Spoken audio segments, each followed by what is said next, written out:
Monsieur le Président, les chemins de fer sont au cœur de l'économie canadienne. Alors que les Canadiens éprouvent de plus en plus de difficultés à obtenir des biens essentiels, le conflit de travail ne pouvait pas arriver à un pire moment. 425 millions de dollars en biens circulent sur les rails du CP chaque jour. Chaque jour, des agriculteurs, des entreprises, des millions de Canadiens sont affectés par ce conflit. Tout ça, Monsieur le Président, c'était prévisible. Quel est le plan des libéraux pour prévenir les perturbations de la chaîne d'approvisionnement, les pertes d'emplois puis les fermetures d'entreprises? L'honorable ministre du Travail.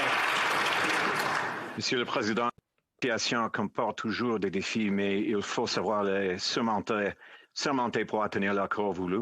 Le CP et le CFTC poursuivent leur travail aujourd'hui. Les partis travaillent fort et personne n'a quitté la table. Ils sont parfaitement conscients de ce qui est un jour. Merci, Monsieur le Président. L'honorable député de Mégantic-l'Érable. Monsieur le Président, 2 ans après le début d'une pandémie qui a laissé des cicatrices profondes dans la chaîne d'approvisionnement, qui a fait bondir les prix d'absolument tout, qui continue de faire mal au pouvoir d'achat, je suis déçu par la nonchalance du premier ministre. Ce conflit de travail n'est pas une surprise, Monsieur le Président. Tout le monde en parle depuis des semaines. Et encore une fois, ce premier ministre est lent à agir. Les Canadiens en paient le prix, le reste du monde en paiera le prix si une solution n'est pas trouvée rapidement. Est-ce que le premier ministre peut s'engager aujourd'hui à s'engager personnellement pour trouver une solution dans ce conflit-là? The Honourable Minister of Labour. L'honorable ministre du Travail. Les meilleures ententes sont conclues à la table. Nous avons confiance à la capacité des partis de parvenir à unité. Les Canadiens comptent sur une résolution rapide. Merci, Monsieur le Président. L'honorable député de Mégantic-l'Érable.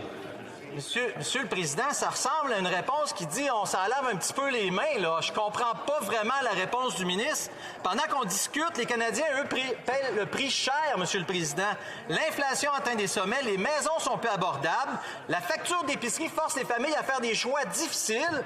Le conflit au CP va amplifier la situation. On a une proposition à faire au gouvernement pour immédiatement un peu soulager le fardeau des Canadiens. Est-ce que le premier ministre est d'accord pour retirer immédiatement la TPS sur l'essence et le diesel? L'honorable ministre du Travail. Monsieur le Président, les partis négocient toujours. Personne n'a quitté la table. Nous avons confiance en la capacité des partis à conclure une entente à la table de négociation. Notre gouvernement croit que les meilleures ententes sont conclues. Les partis connaissant l'enjeu et les Canadiens comptent sur eux pour conclure un accord le plus rapidement possible. Merci, Monsieur le Président.